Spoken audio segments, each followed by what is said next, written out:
Halo teman-teman, nama saya Sarah Batiar dari kelompok 2.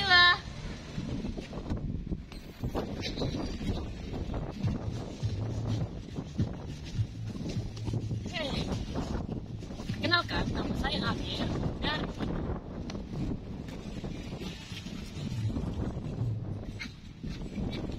Hello, my name is Alif Indrajaya dari kelompok 2. Perkenalkan, nama saya Zainal dari kelompok 2.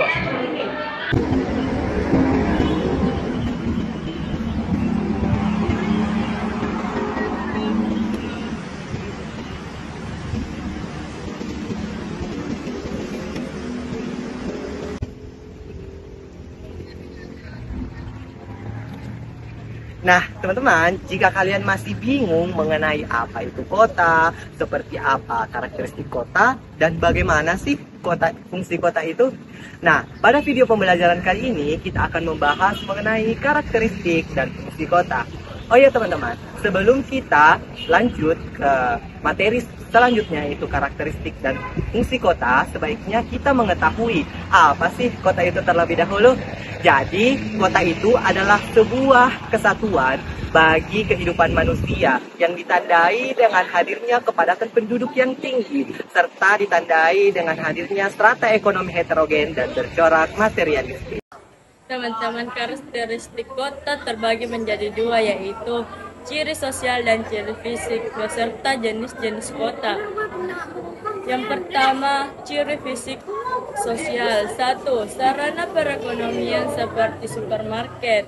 Hal disebabkan karena orang kota lebih sering berbelanja bahan makanan maupun lainnya di supermarket, sehingga di kota sangat banyak supermarket yang berjejeran.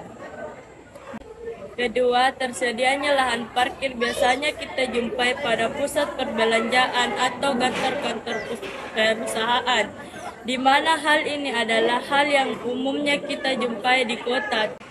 3. Terdapat sarana rekreasi dan olahraga. Hal ini sering berkaitan karena kedua hal tersebut sama-sama mengenakan badan dan memfokuskan otak sehingga lebih segar. 4. Merupakan pusat alun-alun. Hal disebabkan kota adalah tempat yang ramai dan dapat penduduknya banyak. 5. Gedung-gedung pemerintahan berjejer. Hal disebabkan karena kota menjadi pusat dari banyaknya aktivitas manusia sehingga banyak ditemukan gedung pemerintahan yang sering berdekatan dengan berjejeran. Ciri sosial kota adalah hal yang berkaitan dengan sifat masyarakat. Hubungan sosial bersifat biasa lengkap. Yang kedua, individualis dan materialistis, yang artinya masyarakat kota lebih cenderung melakukan aktivitasnya sendiri-sendiri dan cenderung melakukan suatu kegiatan aktivitas ketika ada upah atau dananya saja. Yang ketiga, mata pencaharian non-agraris, artinya non-agraris aktivitas perekonomian di suatu kota cenderung bergerak pada perdagangan dan jasa, industri dan konstruksi.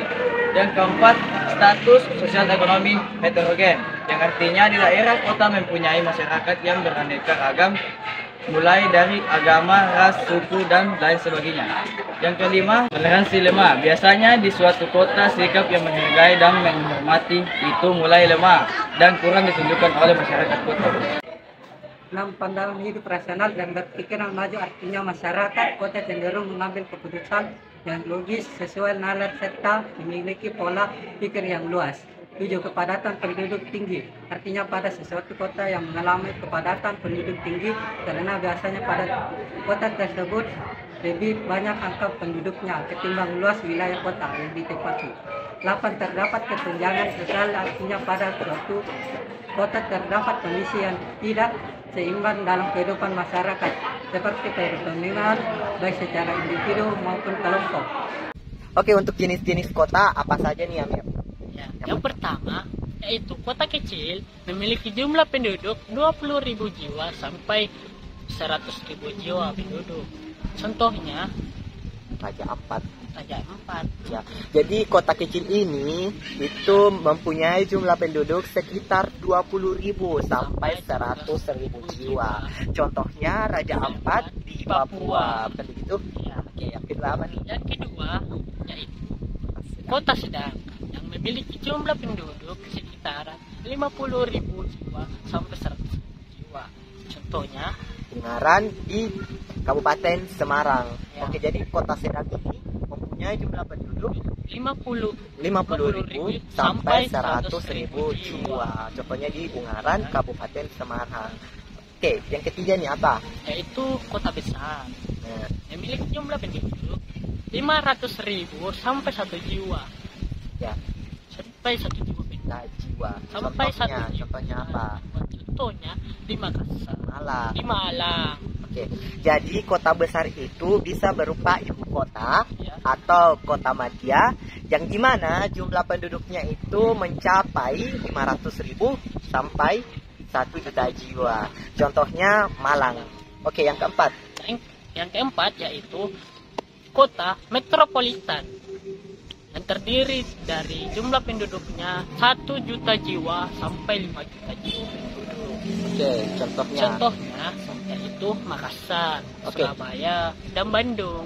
Ya, jadi kota metropolitan ini itu dapat kita lihat atau dapat kita tandai dengan banyaknya perusahaan-perusahaan industri pada kawasan tersebut dan memiliki jumlah penduduk yang Agak lumayan besar. banyak ya, lumayan banyak sekitar 1 1 juta juta sampai 5 sampai juta 5 juta jiwa guys. Contohnya itu di kota kita di Makassar. Oke. Yang kelima apa nih? Yang kelima yaitu kota Politan. megapolitan. Oke. Memiliki jumlah penduduk 5 juta jiwa. Oke, contohnya. Contohnya nih kawasan Jabodetabek, Jakarta, Bogor, Depok, Tangerang dan Bekasi. Oke, jadi kota megapolitan ini adalah dua gabungan dari kota metropolitan. Nah, kota metropolitan 1 dan kota metropolitan 2 ini saling bergabung sehingga menciptakan yang namanya kota megapolitan. Kota yang paling besar di antara kota-kota lainnya ya. Dan apa namanya? Dan memiliki penduduk mencapai 5 juta jiwa dan bisa lebih dari 5 juta jiwa. Oke teman-teman, jadi itulah tadi mengenai jenis-jenis kota ya, jenis-jenis kota dari Amir. Terima kasih. Nah teman-teman, ada pun nih fungsi kota. Yang pertama adalah kota sebagai pusat industri. Kota dapat dikatakan sebagai pusat industri apabila pada kota tersebut banyak sekali nih yang ditemukan yang namanya industri-industri. Industri seperti perusahaan tekstil dan sebagainya. Contohnya di Cikarang. Karena betapa banyaknya pusat-pusat industri yang berada mulai dari Cikarang Selatan hingga Cikarang Barat. Kedua adalah kota sebagai pusat perdagangan. Kota dapat dikatakan sebagai pusat perdagangan apabila pada kota tersebut terdapat banyak sekali pusat-pusat perdagangan. Dan tentunya pada kota yang menjadi pusat perdagangan haruslah memiliki infrastruktur transportasi darat yang memadai serta pelabuhan yang cukup luas untuk menunjang perdagangan seperti ekspor impor. Contohnya di Indonesia adalah Jakarta, dan di luar negeri contohnya Hong Kong dan New York.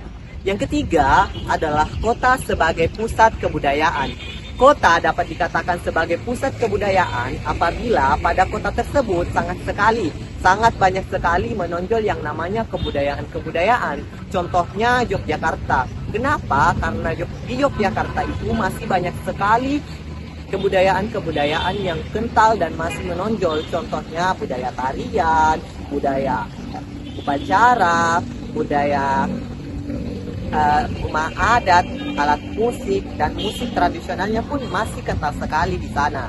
Yang keempat adalah kota sebagai pusat rekreasi dan kesehatan.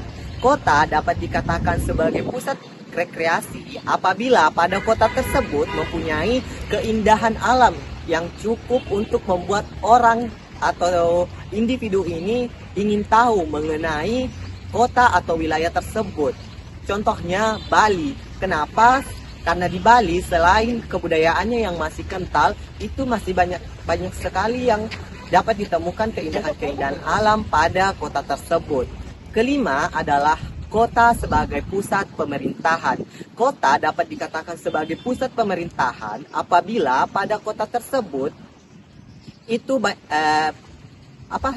sistem atau politiknya itu sangat aktif pada kota tersebut, dan juga kota tersebut berperan dalam sistem pemerintahan. Contohnya Jakarta. Kenapa? Karena seperti yang kita ketahui bahwa Jakarta itu adalah ibu kota dari Indonesia. Tentunya Jakarta menjadi pusat pemerintahan.